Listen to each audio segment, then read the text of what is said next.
Tomorrow, the Parliamentary Culture Committee is going to interrogate Tim Davie and Samir Shah, the Director General and Chair of the BBC.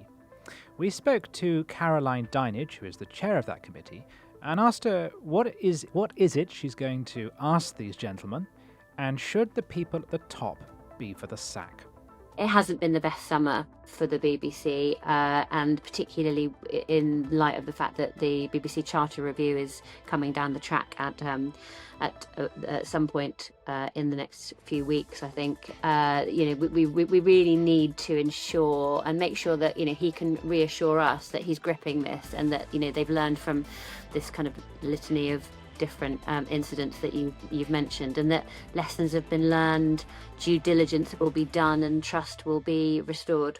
Dame Caroline, there is a litany of things that you're going to want to interrogate Tim Davie and Samir Shah about, including the Gaza documentary, for which Tim Davie did apologise for the fact that the production company failed to do due diligence, for Glastonbury, where Tim Davie was present at the festival and was informed of the offensive performance by Bob Vylan but failed to ask for the live stream to be taken down, and of course for the longer-term, more complex handling of Gregg Wallace at MasterChef. Given these many things you're going to have to interrogate him about, how can Tim Davie stay in position? Well, I have to tell you that is a question that I get asked on quite a regular basis, and not just over the recent summer of all the different issues that you've mentioned. I mean, it is one of the most high-profile jobs, and almost every time a television presenter takes their trousers off, I'm asked whether Tim Davie should resign. I do fully understand what an incredibly difficult job he has. So, I mean, we're not in the business in the select committee of making those sort of statements, but it hasn't been the best summer for the BBC, and particularly in light of the fact that the BBC Charter Review is coming down the track at some point in the next few weeks. I think we really need to ensure and make sure that he can reassure us that he's gripping this, and that they've learned from this kind of litany of different incidents that you've mentioned, and that lessons have been learned, due diligence will be done, and trust will be restored. I take the point that it's a huge organisation and he can't take responsibility for every single individual error. But what we do talk about when we're speaking to the leaders of organisations that have such a litany of errors is there a culture? Is there a culture within the BBC that is willing to take risks on things like the Gaza documentary, is willing to take risks on things like Bob Vylan, is willing to put up with characters like Gregg Wallace? In other words, this is an organisation which doesn't have its house in order and isn't being diligent enough, especially considering that it has a particular duty, because we pay for it, to be as balanced and as honest and as clean as possible. Yeah, and I think that's a really reasonable challenge. That appetite for risk is something that keeps coming back into my mind, and something that we raise with them a lot, because you can understand with something as wildly contentious and as difficult to cover as what's happening in Gaza at the moment, and the importance of sharing these really, really difficult stories, that there is an element of risk. Although, of course, what is not acceptable in this particular incident is that the due diligence wasn't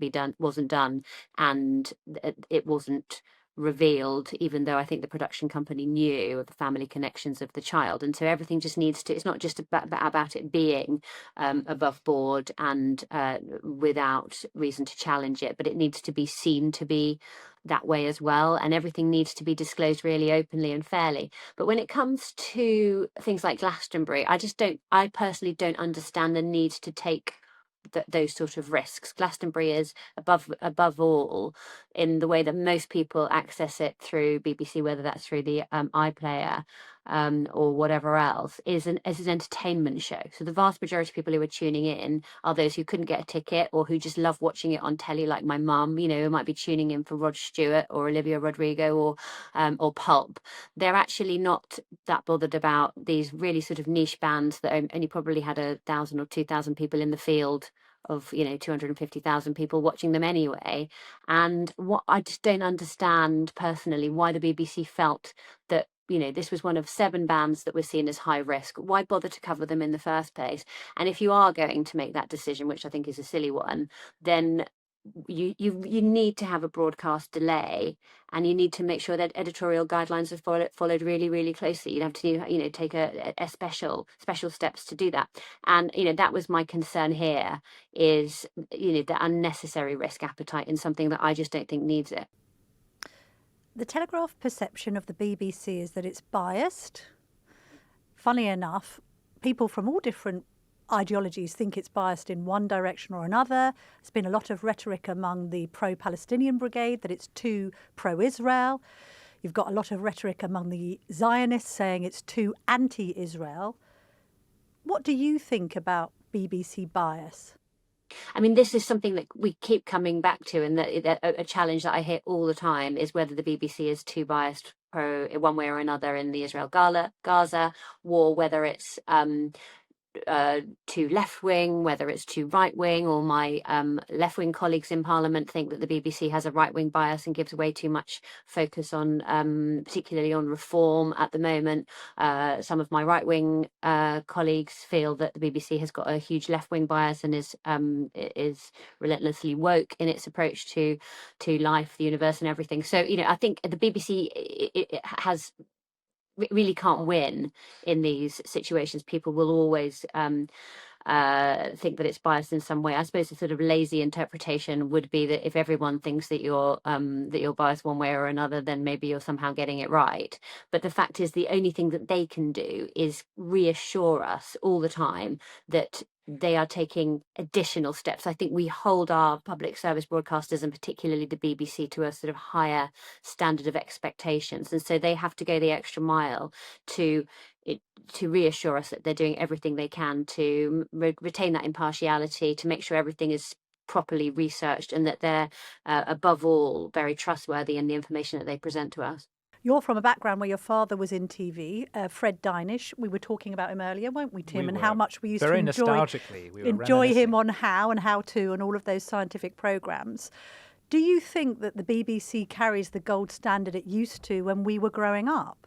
And what do the good people of Gosport think about the future of the licence fee and their willingness to pay it? Yeah, I mean, I think the BBC is in a very different place from when it was when we were growing up. We didn't have access to the online. I mean, you're probably infinitely younger than me, but we didn't have access to the online world. I mean, when I was growing up, we only had 3 and then eventually 4 TV channels. So it was a very different world. And I mean, I still think that the BBC retains a very, very special place in the hearts and minds of the British public. I still think that when the chips are down and when something terrible happens, the first place we all turn to find out to hear about the story and to get the inside track on what's going on, or when there's a sort of something that brings us together as a nation. So like when we lost our beloved Queen, it's the BBC that we will turn to in circumstances like that. So I do still think it holds a very special place in the hearts and minds of the British public. But I think we also need to recognise that people's viewing habits have changed immeasurably. The huge alternative number of sources of where people get information, but also entertainment, has changed immeasurably. And this is a challenge that the BBC has to face, because the long and short of it is their income is going down, their viewing numbers are going down. I mean, they still say that something like 80% of people will still look at the BBC every month, but there's an entire generation who turn to the streamers and channels like YouTube to get all their entertainment and all their information. And the BBC is in a very difficult situation where it's got to campaign and fight really hard for its sort of very ongoing viability. Would the issue of bias go away if the BBC wasn't supported by the licence fee? I mean, the reason why you have to interrogate people before your committee is because they have a special duty to the public that they have because we are compelled to pay for it. If we weren't, if they were free, they could then make whatever programs they like, be as biased or not as they like. In fact, the program making might be better because they don't feel their hands are bound anymore by the need for public balance. So would getting rid of the licence fee, not going to happen under a Labour government, of course, but theoretically getting rid of it, could it actually liberate the BBC?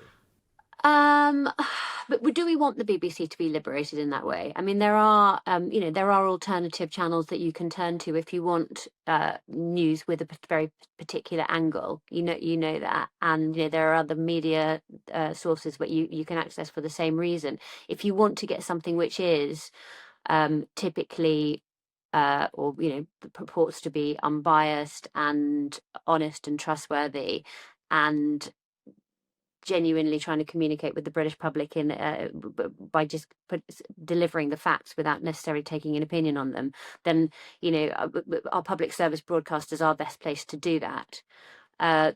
The difficulty is that the license fee as it stands at the moment is getting increasingly expensive, but the amount of money that the BBC are getting back from it is reducing. So their income proportionally in real terms over the recent decades has fallen because the number of people that are paying the license fee is falling, and the level it's set at in real terms hasn't gone up.